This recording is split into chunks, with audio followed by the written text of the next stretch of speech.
Okay, right. Welcome to the Future of Employee Experience. I've got Morne from Coaching Culture and Joel from LRMG joining me today. Welcome, gentlemen. Hi, Sally. Thank you for having us. Yeah, this is a great opportunity and treat to be here. Looking forward to the chat. Absolutely. I love spending time with you. Both of you are some of my favorite people in the world, so I'm looking forward to chatting a little bit. Oh, Morne, you're just starting it on such a great note. A little bit of flattery. So then, Morne, I'm gonna start off with you, and I'm gonna ask you to just give me a little bit more about you. So how did you end up at Coaching Culture? Tell me just a little bit highlights of your journey and what you love about employee experience. Okay, so it's a bit of a strange story. It's an unconventional one because I guess I have an unconventional way of looking at things. I'm not a corporate guy. I tried corporate when I was right in the beginning and decided against it a long time back. And I took an entrepreneurial route to my approach to work. I'm an edtech entrepreneur 5 times over, founder and sort of hands in making a startup work 5 times around the block. But I lived two kinds of lives. One of them was in being an entrepreneur and startups, and the other one was in facilitation and coaching. And so I've walked these two parallel lives, but both of them were actually strangely about people development. And I think if you had to ask me what the common thread was, it's just I'm a humanist. I believe in people. I love people. I think we're amazing. We've stood on the moon. We're going to give birth to AI. It's like astonishing stuff. This is us, right? And so I've always been really fired up about where people can take it to the next level, because literally everything's achieved by people. We make amazing machines and things, but it's us in the end that make it happen, right? Yeah. So if I look over my shoulder, I see a life that's all about people development. I got into touch with Coaching Culture. I actually kicked down their door. I said to them, you have an amazing something here. I got reason to actually use it in a context. I needed to train up a whole bunch of coaches a while back. I was looking around. I couldn't find anything to fulfill that task, not in the way that I wanted to do it. And I came across Coaching Culture, and it's an absolutely fantastic product that is being built as we speak. Every day, something new is being added to it. There's this team in the UK going on a serious development path. And I just saw my own startup journey, and I saw what they're trying to achieve. And the product itself just did amazing things. So I kind of pounded on the door and I said, you don't have a choice. I'm going to do some international business development for you. And that's how I got to know the folks at Coaching Culture. They're a great team, lovely people. And their mission is really to turn managers into leaders. And that massive overlap for me was the commonality in our experience.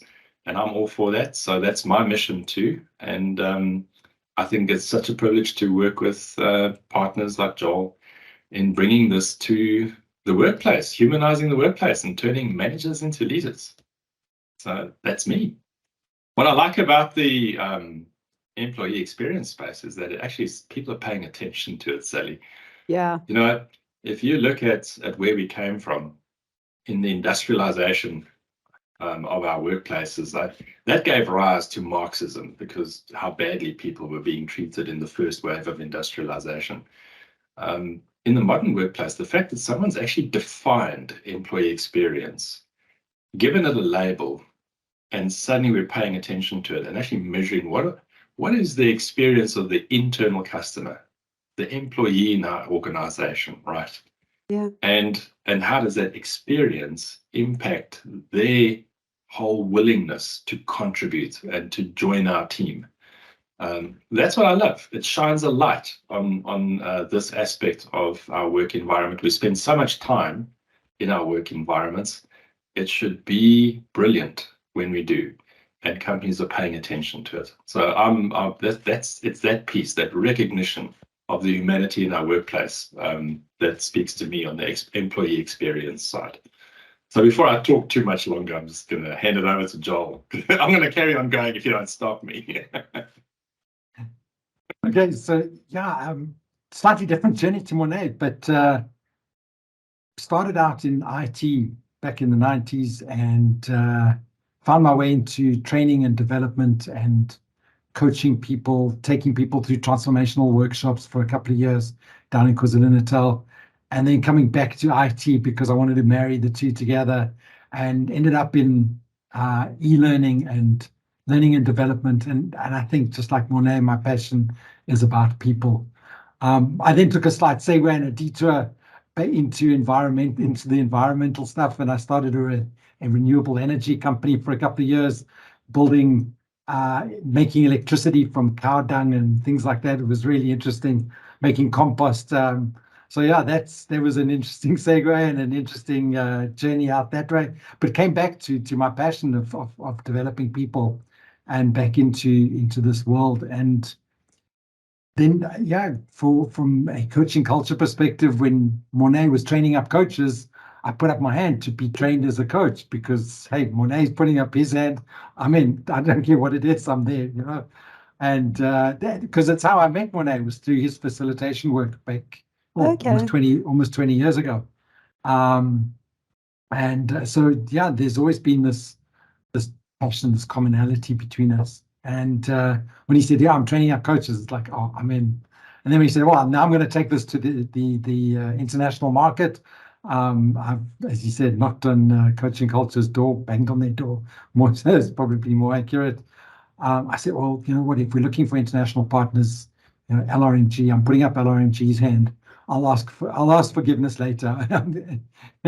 Let's go for it. Let's do this." And it's been a remarkable journey, and fits right in with how people are developed, how we connect with people in such a special way.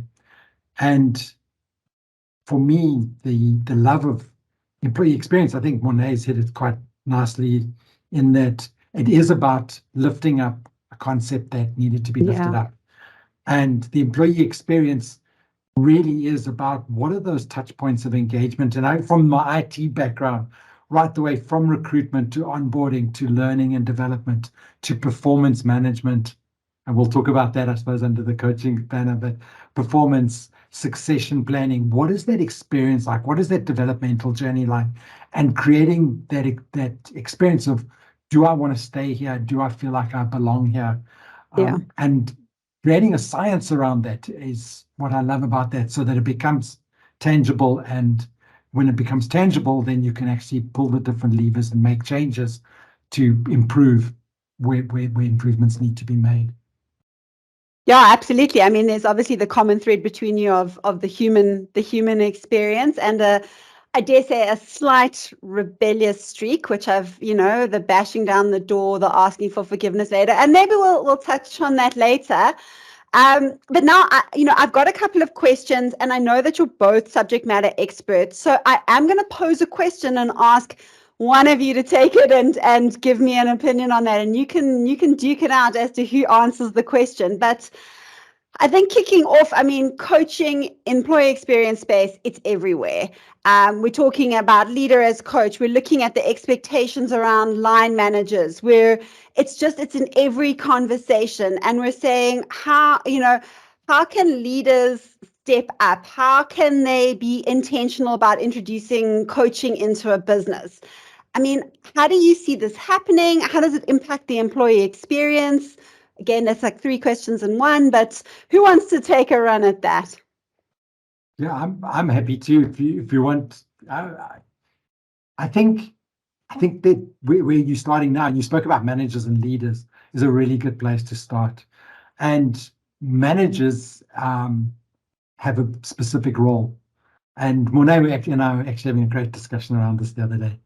And I hope you don't mind, Morne, I'm going to run with this. You can edit this piece out, but I'm going to run with this because it's such a great explanation.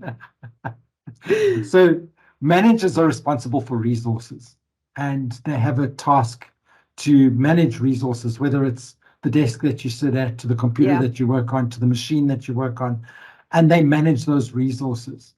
But there is a humanistic element to that role.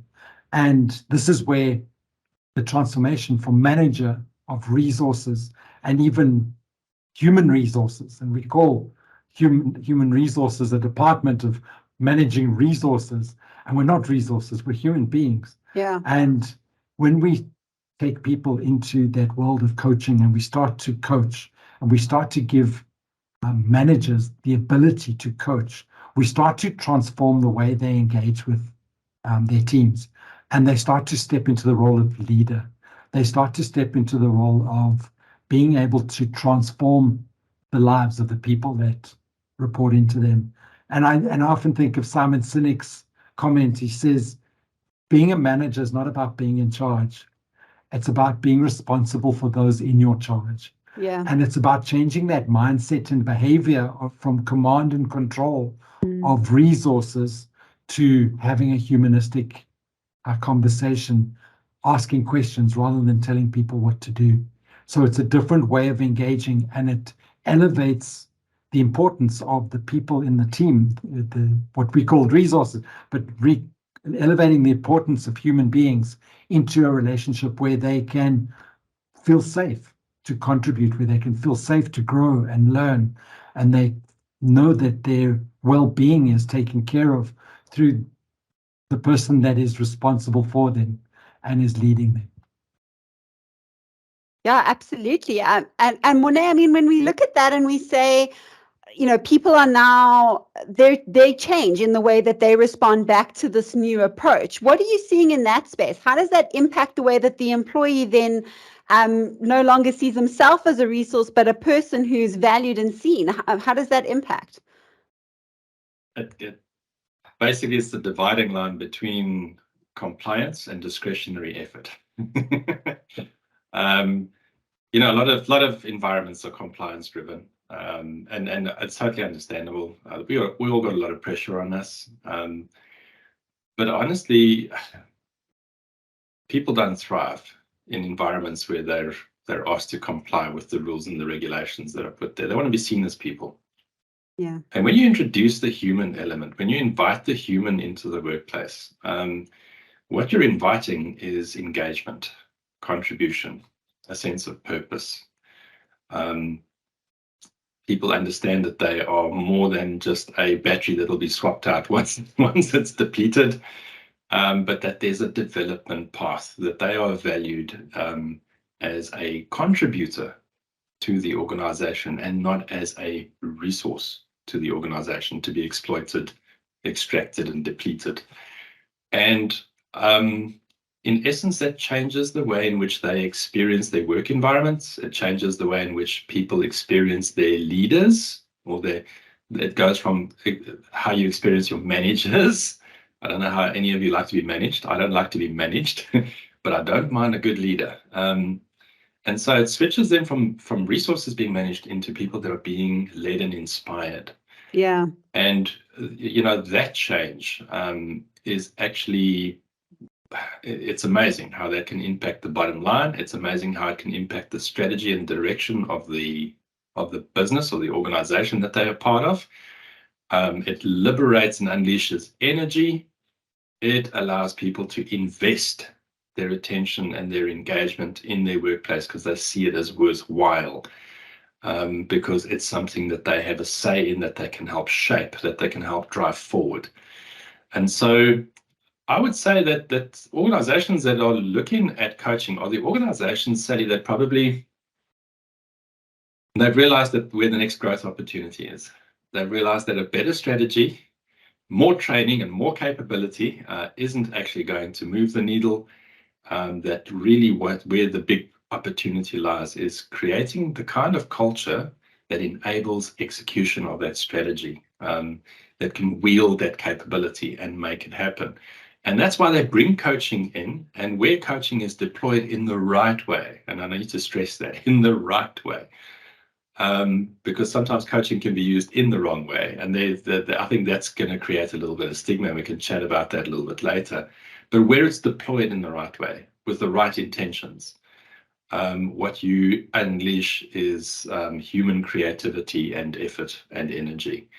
And I just think that that's awe-inspiring stuff, and it'll take you to wherever you want to go, because that's the only thing that really ever has. We're here And we're enjoying the kind of world that we live in right now because small groups of human beings got together and unleashed energy and did something special with that. And isn't that really what we're trying to achieve inside of our organizations? So to me, it impacts the employee experience profoundly. The main experience of any person sitting in a team is going to be the person they're reporting to. If that person is transformed into the kind of person that I would want to give my effort to and my loyalty to and make my contribution to, that's entirely different to being disengaged and being in an away state because the person I'm reporting to can't work with people. They're excellent managers. They are competent in moving resources around, but they don't know what moves my heart. And so to me, that's the fundamental where the rubber meets the road in the employee experience equation. It transforms it. So coaching done the right way is very impactful, I think. I 100% agree. And Joel, I'm interested to hear your perspective. I mean, we're looking here really at the access. I mean, Morne was talking around how you get the discretionary effort, but for me, it's bringing up this idea that we're moving people into growth mindset. And we're teaching people how to recognize their own skills and their own competencies and allowing them to really also dictate somewhat where they want to go in an organization and where they're seeing a need that potentially they can plug.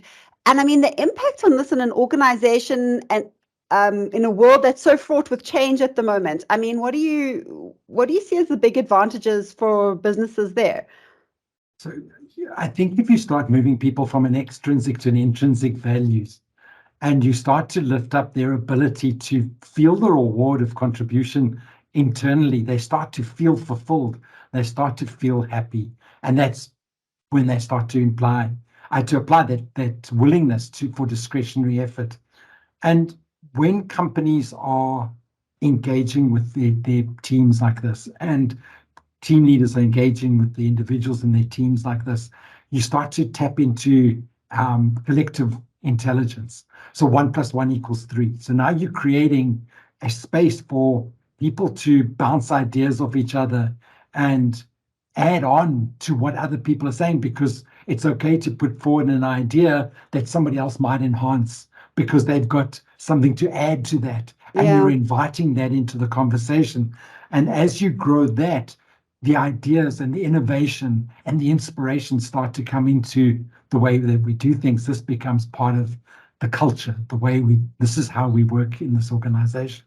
So when companies start to allow that, when they start to see that as a value add to their employee experience of how do we engage internally in our teams, across teams, so how we cross departmentally engaging, and then how we engaging with customers and that employee experience. And Richard Branson said this beautifully, and he said, if you train your people so well that that they can leave your organization, and then treat them so well that they won't want to, they will then end up looking after your customers. Your priority needs to be your people, not your customers.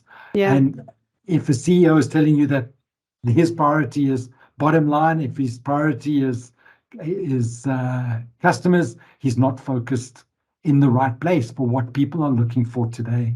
And they're looking for the ability to step into a role and not have to know everything, to be coached and to be brought into the conversations for what they can contribute and learn from their contribution, even learning from mistakes, being allowed to make mistakes and fail forward, so to speak, and be able to grow and thrive in that environment. The company has to benefit from that because people want to stay in environments like that, and talent wants to go and join companies like that. There's some good examples out there of companies that are really using this to the fullest advantage, and people don't want to leave those organizations. They feel like human beings, not like human resources. Yeah, and you're talking about safety there. Morne, sorry, over to you.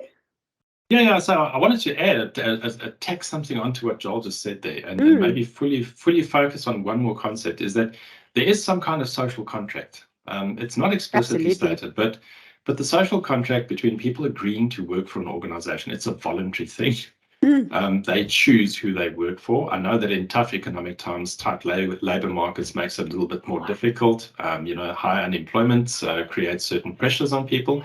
But in the end, people choose who they want to work for. And part of that social contract or the agreement that they make with the organization or the expectation, I think, more and more, is that you're going to develop me.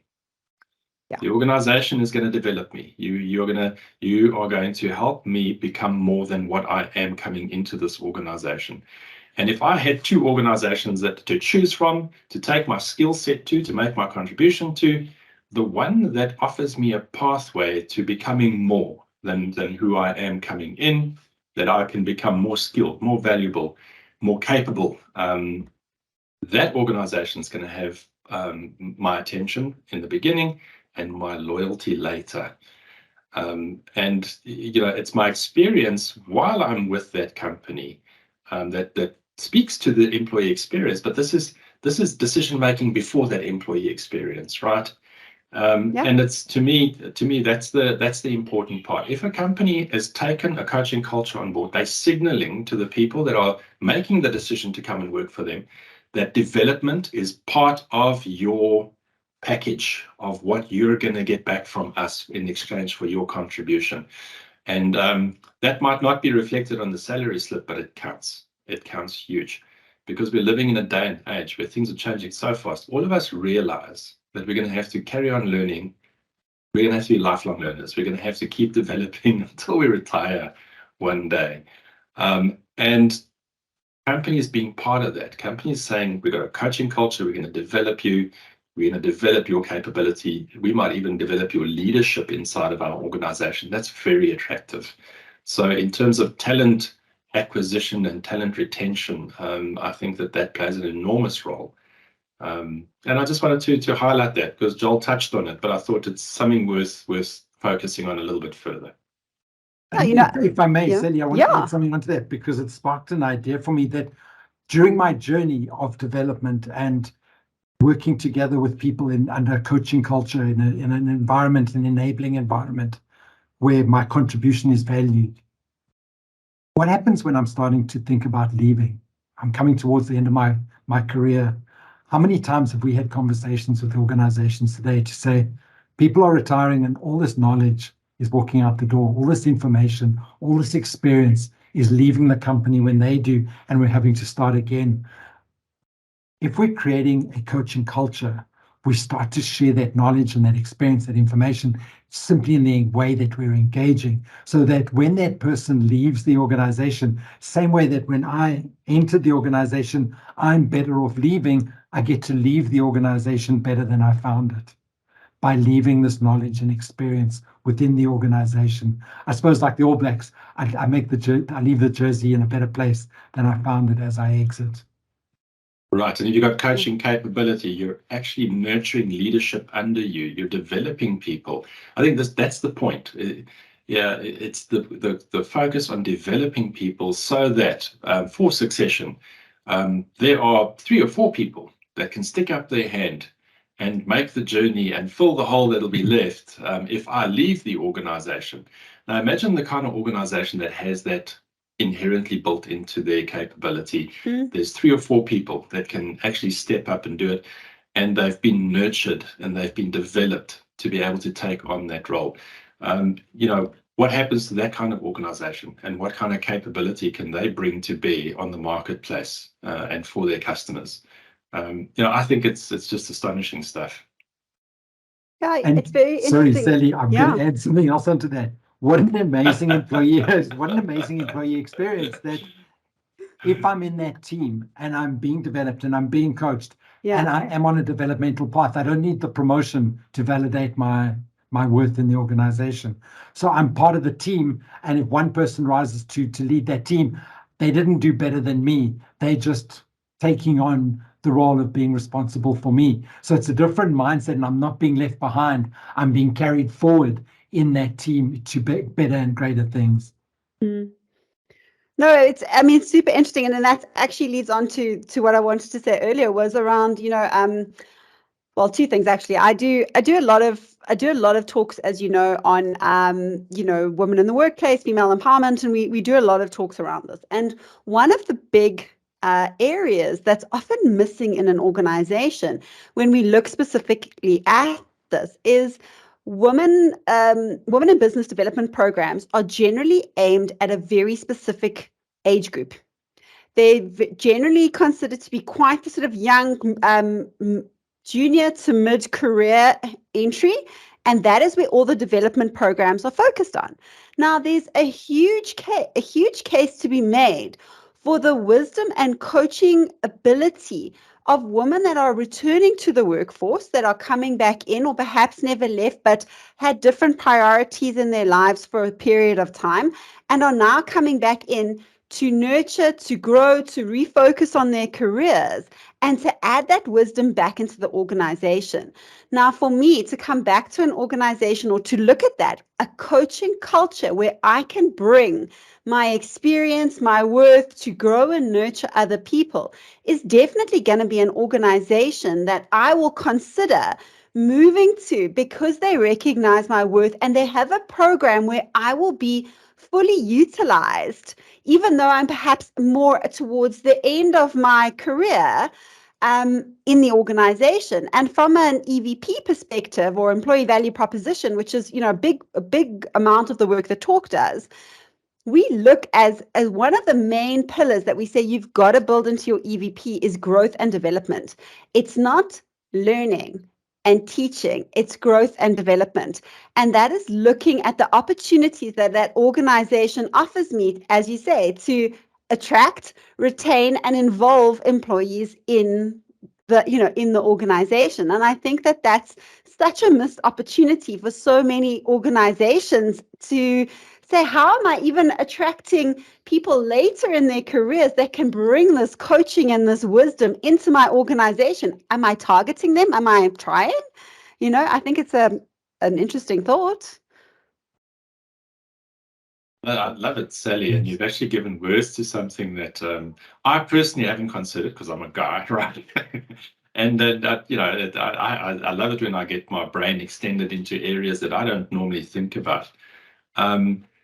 Yeah, Jack Ma, who is a Chinese billionaire, basically made the point that in the first few years, the first quarter of your life, you're learning and you're acquiring skills to be able to enter into the workplace. And for the second quarter of your life, you're fighting and climbing the career path. And for the third quarter of your life, you're actually in a different space where you're trying to create value for the people around you. And as you near the end of your working life, it becomes about growing other people, because your time is finished. And you want to leave this, this whole organization or the world in a better place. And what better way to do it than to grow people that, with your experience, with your life experience, your career experience, everything that you've learned, and hand that over to the next generation of leaders that are coming through. And I think there are a lot of people that want to make that kind of contribution.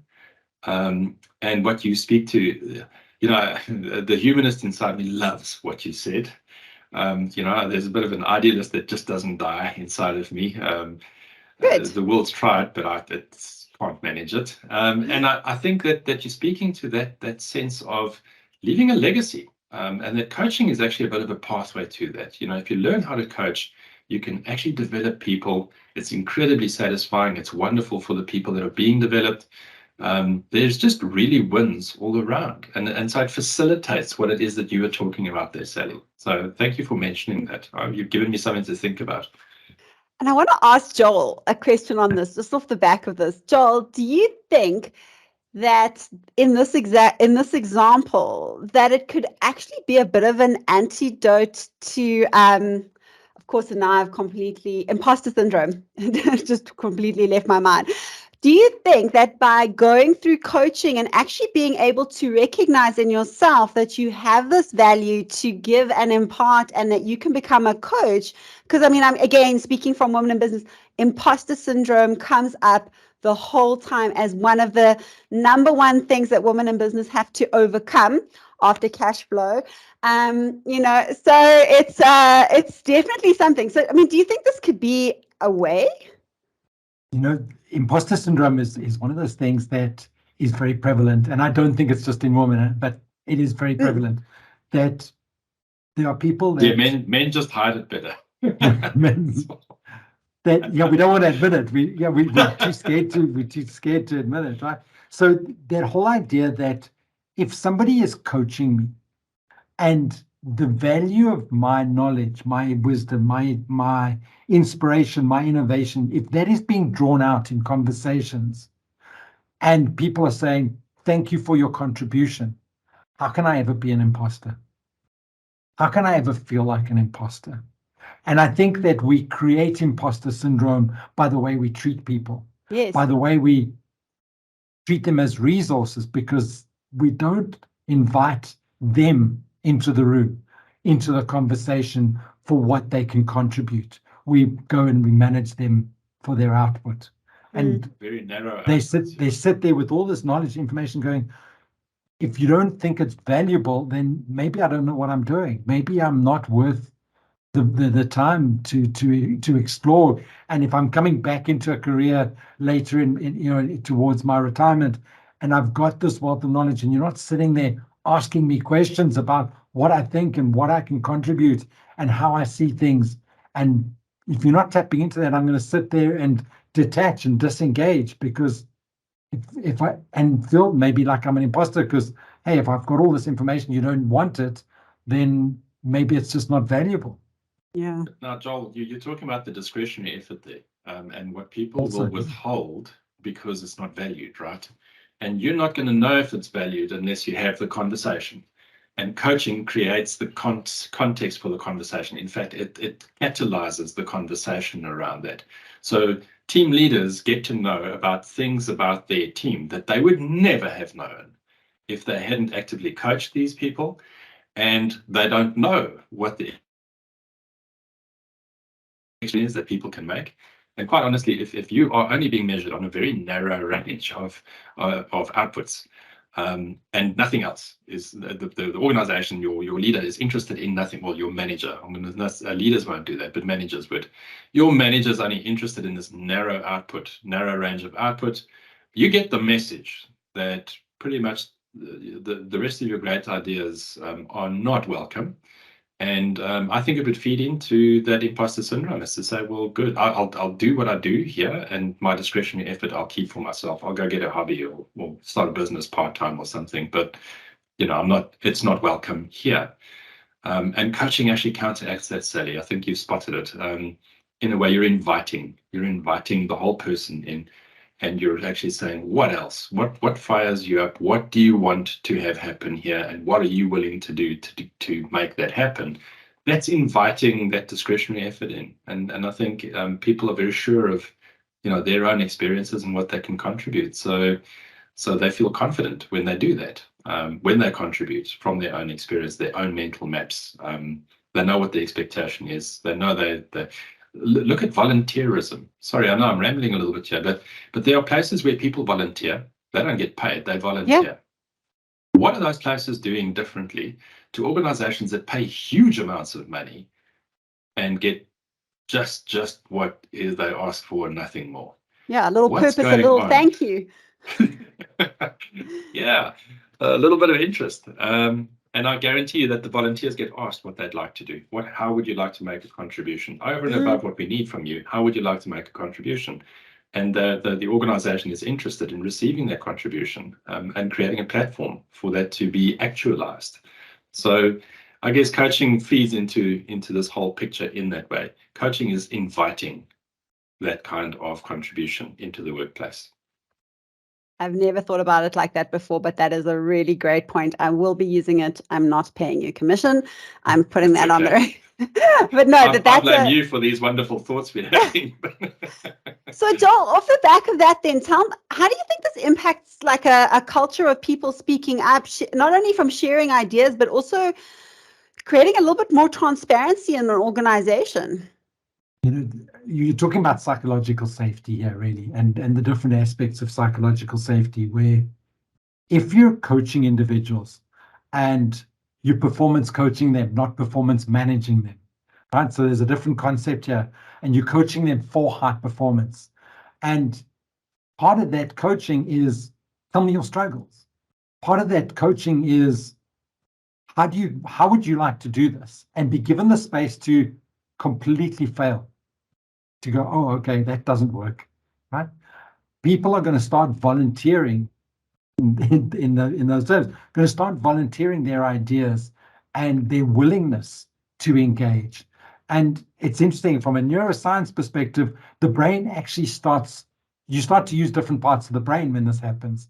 So in that command and control, performance management kind of KPI, the brain is typically sitting using mostly the limbic brain, and it's in this away state and needs are not being met.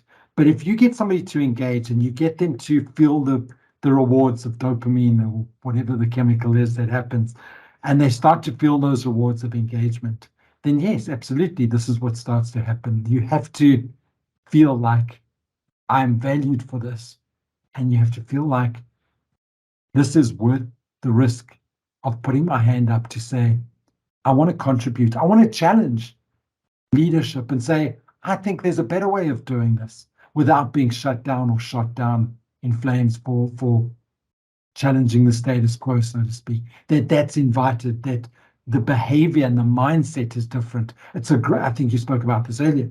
It's about a growth mindset, and it's about emotional intelligence to be able to, hey, something's not sitting right with me here, right? This is what I'm feeling. This is what's happening for me. Maybe we can innovate a better way of doing this. Work with me here. Here's some ideas. Let's throw them around. And people are not sitting there judging and condemning, oh, because somebody dared to speak up or somebody dared to speak out. You know, that it's a psychologically safe space to be able to contribute and learn and grow. Yeah, but it also creates feedback loops, Sally. Mm. So leaders, and I'm going to use the leader, I'm not going to say managers, leaders that are coaching their teams know what's happening in that team. They know how people are thinking and feeling about the organization, about their work. In fact, you don't have to survey your people. Your team leader knows what's going on inside of that 100%. team. So coaching creates the forum or the platform for that. It creates an intentional space to get that kind of feedback too.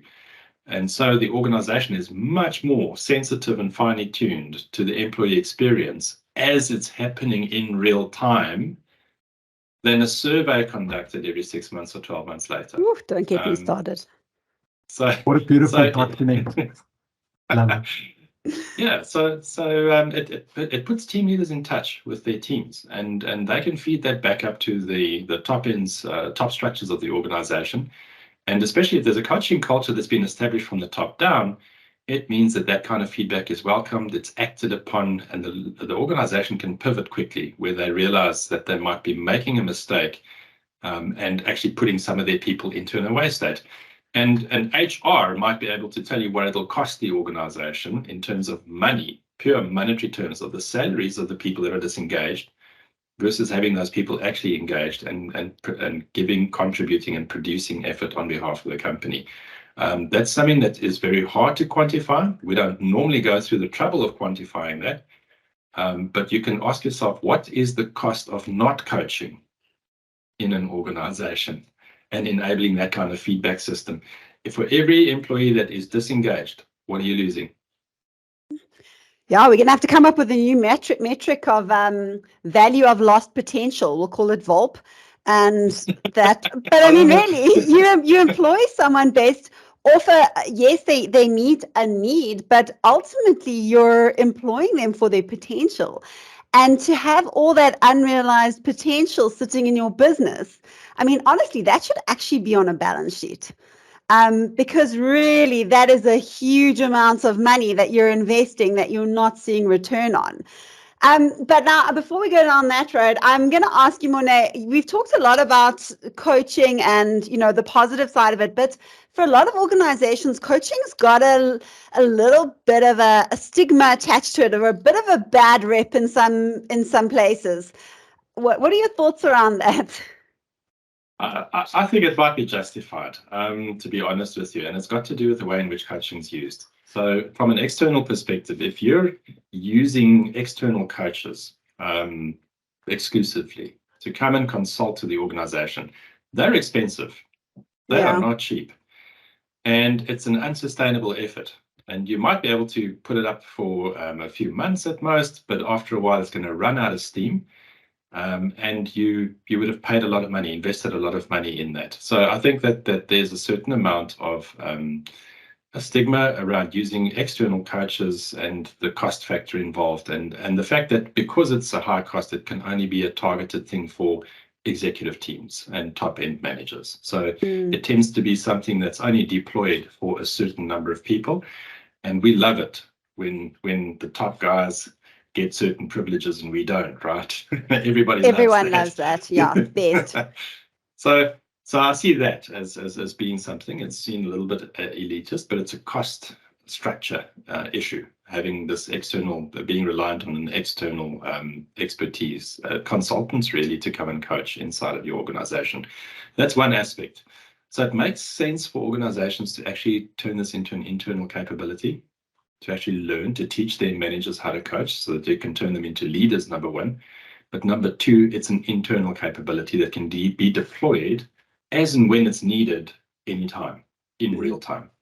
And so you're bringing the benefits of coaching not to your executive C-suite, but you're giving it to the entire organization, and it becomes developmental. Leaders have developmental relationships with their team members, and they're capable of developing and leading people. So you can imagine how that ignites and starts realizing some of that untapped potential. And I love that metric that you gave. But really to try and realize some of that potential that's being lost, this is the way to do it. Bring it in as an internal capability. The problem, though, is in some cases, HR are the only people that know how to coach. And where you've got certain HR professionals, really many times their job is to actually get some kind of performance improvement out of people. And coaching skills will be deployed as a performance management, as a part of performance management. Now, that is a threatening environment in which to deploy coaching. In fact, if you're doing it as a last resort, you're doing it wrong. Coaching should have been done way before then. People should have been developed and supported in that development to grow their capabilities so that you're not having to performance manage them later. Yeah. In fact, you're just saying thank you to them for the wonderful performance that they're delivering. And so I think that we're in the hands of HR, and I can understand HR professionals, needing the coaching skill set and using it, but the circumstances in which they're asked to deploy that skill set sometimes is the wrong place to be using coaching. So it's used as a remedial performance management measure instead of its wonderful intention, which is actually developmental. If you use it in a developmental context, people get the full benefit, and the organization starts realizing the full benefit over the whole employee's time at the organization. And so you're realizing more of that lost potential over time. So I say that organizations should use it in a developmental way, and they should be doing it from the word go, not just using it as a remedial final intervention for performance management where things have gone wrong. And it's got to kind of, you kind of start having a bit of a Yoda thing going on there, where you're kind of like, use the force for good, Luke, But I hear, I mean, then that is where it comes from. And Joel, moving, you and I think formed our relationship over the idea of this, democratization of coaching at scale. So not an easy question for you, but how do companies get started? I mean, how do you start to build this culture of learning? How do you start to develop it? How do you do it at scale? Simple question. It's really easy. Yeah. Sally, it's a really good question. And the idea that if we are going to make a change like this in an organization, there needs to be a willingness from top leadership, that there needs to be a buy-in from top leadership. And we've seen what happens if we coach into a middle management layer. They enjoy the experience, and the people reporting to them love being coached. But the people they're reporting to are still of the old command and control style management. And they're going, oh, what the hell's going on here? I'm treating my people and I've become like a barrier so that upper management can't access my people. And I'm trying to play this defensive role here because this is not a culture in the organization. So culture needs to be, and it should be, pervasive within an organization. And getting the buy-in of C-suite, of CEOs, can be tricky because it does have potentially a bad rap because they're paying X amount to be coached externally, and they go, oh no, we can't afford this for the organization. Can't have everybody being coached. So there's an education process that needs to happen, and doing podcasts like this and educating out there to say a coaching culture is not about creating coaches. This is not about developing fully fledged International Coaching Federation certified coaches. Sure, This is about yeah. This is about leadership development. This is about leadership skills. And if you want to create a coaching culture, what you're doing is really, and I'm just suddenly sparked on this, we're not creating a coaching culture. We're creating a leadership culture rather than a management culture. And so we're transforming the culture from management to leadership. And if we're talking about that, and we're talking about how this engages discretionary effort, how this starts to move performance and productivity needles, because that's what the CEO is concerned about, is what's the bottom line, right? So if we can showcase how this starts to move those needles and how this starts to encourage people to want to stay, that we have stay interviews rather than exit interviews as part of our culture, then we start to see the costs that we're saving for recruitment. We start to see the what VOLP, the volt, right? We start to see that needle move in the right direction, because now we're starting to see a value chain and an employee experience that starts to speak back to strategy, that starts to speak to enabling strategy. The skills are there. We know that the organizations have got skills. They employ people because they submit their CVs and they can see, oh, you've got all these skills, right? There's strategy. Leaders know how to develop strategy, they know how to execute strategy, but actually carrying out that strategy requires culture. And Peter Drucker said, culture eats strategy for breakfast. And this is where that really starts to, the techie really hits the road, right? Because without that culture of leadership, enabling and carrying out and running with a strategy, people are sitting there going, why would I add discretionary effort? Why would I go beyond the call of my skill set in this organization? So teaching, educating, speaking to CEOs about that impact that it has, that this is not about even about coaching, this is about leadership culture, changing that narrative so that they're seeing how creating a leadership culture will impact their bottom line, I think is part of that journey that we're on. And that's the conversation, those are the conversations we're having. Morne, to finish us off and round off for the day, is there anything you'd like to add to that? Yeah, I would. There's got to be a pathway, an achievable pathway to adopting a coaching culture. No one in their right mind is going to commit to something that they can't see as achievable. But sometimes we do, and we can achieve it because we build the plane on the fly. But those are not the kind of actions that CEOs get rewarded for by their shareholders. So I think the thing is that there's got to be a clear pathway, an achievable one. And I think I think we brought it full circle here, Sally. You know, the coaching culture's offering, the coaching culture platform, it's a digital platform. It does a huge amount of heavy lifting in terms of bringing the skill set into the organization and being to train up people so that they can have better conversations and make the switch to become coaches in many of the conversations that they have inside of their teams and inside of their workplace. So the platform's digital. it allows organizations to achieve this kind of rollout at speed, at scale, to do it affordably and to do it sustainably. And then because the central platform is doing the heavy lifting of providing some kind of platform on which the organization can make all of this happen, the other interventions then that are about moving people and getting people to adopt this new kind of culture, this new way of looking at things, they can be more targeted, much more contained, affordable, because it's more targeted. It's not just this spray and pray kind of approach.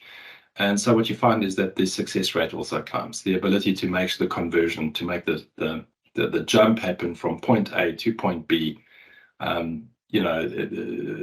the platform plays a critical role in doing that and doing it at scale. Organizations do need to have this to happen at scale, and you need strategies to support that kind of rollout at scale, which I think is what Coaching Culture has done really well, and what LRMG, now that they're taking Coaching Culture into the marketplace, they're signaling to their clients that this kind of capability is something that can get them there.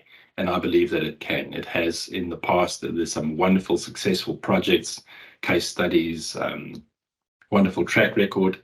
And I think that, I think it's a winning strategy. I think it's a question of really finding those companies that have had enough and realize that they need to move the needle on the culture side and move to a leadership culture instead of a management and compliance culture, and that want to take that leap. And I think that they'll find the right partner in looking at LRMG for working with them. So if you want to develop leaders in your organization, I guess Joel is your man then, and the right person to contact. Joel, you happy? I'm going to pop your details here for everybody to reach out to you if they've got some more questions or want to see some of those case studies Morne was mentioning. Is that good? Absolutely. It would be my privilege to engage with anybody who wants to have a conversation. And as good. Joel likes coffee, so as long as coffee is involved, he'll do it. It's not a problem. We'll work for coffee. I get that. At a soul level, I get that. Gentlemen, thank you so much for your time. Morne, I know it's very late where you are. Thank you so much for your time today. I really appreciate it. Joel, always such a pleasure. Thank you both for joining me on the Future of Employee Experience. Oh, thank you, Sally. Thank you for having us. Yeah, excellent. Brilliant.